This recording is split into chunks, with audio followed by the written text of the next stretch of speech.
Hello Brut, je suis Lucas Filatrio, créateur de contenu et promoteur des restaurants et traiteurs Le Mignon Gourmet. Aujourd'hui, je vous amène dans l'art culinaire camerounais. Je vous fais découvrir le taro sauce jaune. Allons-y. Tout d'abord, il faudrait savoir d'où vient ce plat. Alors, la sauce jaune partage ses origines de deux régions du Cameroun, le nord-ouest et l'ouest. Au nord-ouest, on va appeler ça achou et à l'ouest, on va appeler ça sauce jaune. Alors pour cela, on aura besoin de l'huile, du canouan, du piment, du sel et un mélange d'épices très particulier qui est composé de rondelles, poivre noir, oreille, quatre côtés, plat, aussi appelé bouton, du poivre long africain, le sucré et le pébé. Il faut savoir que le taro sauce jaune est toujours accompagné d'un bon légume à côté. Là, nous avons donc notre légume qu'on va faire sauter avec un peu de tomate et de l'oignon et l'ail. Au nord-ouest, ce sera le njama. Alors, à l'ouest, on peut faire ça avec du zome. Vous allez voir, certaines personnes font avec du folon, vous voyez un peu. Donc là, nous, on a opté pour du zome que j'ai déjà fait pré-cuire. Je vous déballe ça. Voilà. Ici, nous avons donc notre cher taro. En anglais, c'est toujours the taro.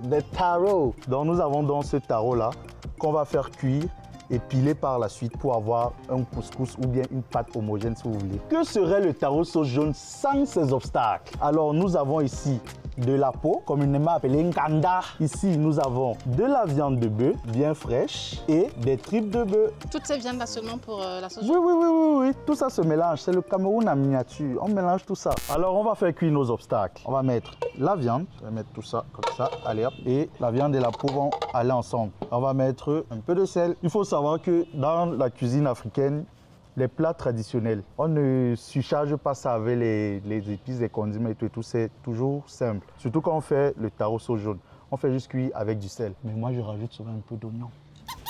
Alors, on va commencer par faire cuire nos légumes. Je rajoute un peu d'huile. On va rajouter ensuite notre tomate et oignon. Maintenant qu'on a fini de parfumer tout le quartier, on va rajouter nos légumes. Bon, il faudrait qu'on casse ça dedans petit à petit là. Voilà. Qu'est-ce qui fait de ces légumes, les légumes sautés? Pourquoi on appelle ça légumes sautés? Parce qu'on est en train de faire sauter ça dans la tomate et l'oignon. Ce n'est pas le bouillon, ce n'est pas le ragoût, c'est sauter sèchement avec de l'huile et de l'oignon. Regarde, ça saute. Allez, c'est en train de sauter. Après une dizaine de minutes, nos légumes sont prêts. Regardez comment le quartier sent. Alors là, notre taro est prêt. La prochaine étape, c'est d'enlever la peau. Donc on doit enlever ça chaud et piler. Donc c'est en train de me brûler. Mais visiblement, il met lent au feu. Oui, il faut ça. C'est un peu comme le macabo rouge. Ça doit durer au feu. À peu près combien de temps? 2 à 3 heures de temps pour pouvoir enlever facilement la peau comme ça. Et à quel moment on sait qu'il est prêt? Quand le taro se blesse, quand vous voyez déjà ça s'est fendillé là, c'est que la chaleur est bien entrée à l'intérieur. C'est cuit jusqu'à la moelle épinière. Comme vous pouvez le constater, la forme du mortier du taro est différente de celle des noix qu'on a chez les bêtis, qui est souvent plus profonde. Celle-ci, elle sera beaucoup plus large et son pilon sera plat en bas pour permettre d'écraser facilement. Toute bonne cérémonie traditionnelle qui se respecte, quand tu es à l'ouest ou au nord-ouest là, il y a toujours taro sauce jaune. S'il n'y a pas ça vraiment... Donc c'est uniquement un plat cérémonial alors? C'est un plat royal. Donc quand on te sert ça à une cérémonie, c'est qu'on t'a respecté. Alors on va mettre ça au centre, comme ça. Ensuite on va faire un puits au milieu. C'est là où on va verser notre sauce jaune. Ceux qui aiment faire les séances d'art plastique, là, ils viennent encore, ils font comme ça, là, ils frottent comme ça, là, ils frottent comme ça. Là. On est là pour le goût. Soit trop, il est obligatoire?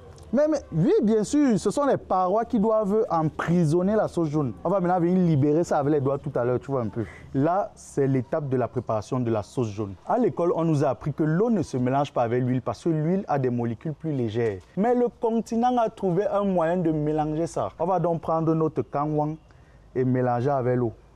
L'eau tiède, vous voyez un peu. Donc le mélange là, quand on va mettre ça dans l'huile rouge, aïe, ça sera une histoire d'amour, ça va souvent s'embrasser. C'est quoi son rôle dans la préparation de la sauce jaune? Ça permet au mélange d'être beaucoup plus homogène. Alors maintenant, on va faire tiédir notre huile.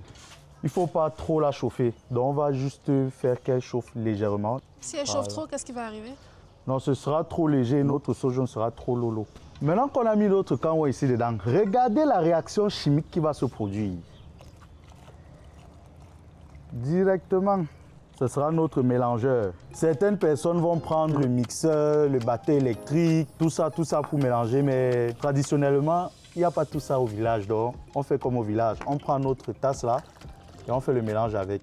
Et comme vous pouvez le constater, notre mélange est homogène. On va donc continuer par ajouter notre sel, nos épices taro que je vous ai présenté tout à l'heure et on va rajouter un piment rouge pour le parfum.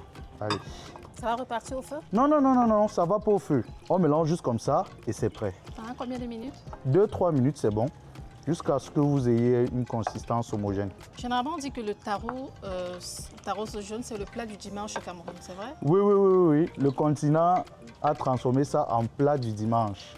Quand tu pars jouer ton 2-0 là, tu finis là, allez, taro sauce jaune. C'est déjà une tradition ici au Cameroun. Même ceux qui sont à l'étranger là, qui viennent ici, si vous venez au Cameroun sans goûter le taro sauce jaune, vous n'étiez pas au Cameroun. Mais vraiment, le taro sauce jaune, c'est un plat qui se veut complet.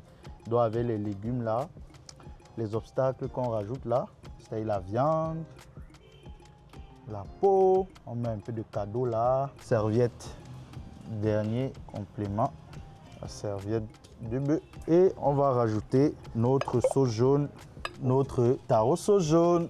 Ce plat aussi, il se mange de façon particulière, c'est vrai? Oui, oui, oui, ce n'est pas, on ne prend pas les 5 doigts, on met dedans. Non, non, non, non. La cuillère, la fourchette, par exemple? Non, hé, hé, ça c'est un sacrilège. Pas de cuillère, pas de fourchette. Tu utilises tes doigts comme ça. Tu vas d'abord prendre pour goûter, pour voir. Vous voyez, tu prends d'abord comme ça, tu goûtes comme ça là.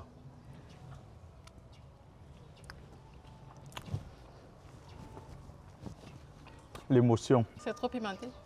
Non, non, c'est l'émotion qui est trop forte. Trop de sensations. Donc les épices, ça se mélange dans l'organisme. Ça tape ici derrière. Ça fait wang, wang, wang.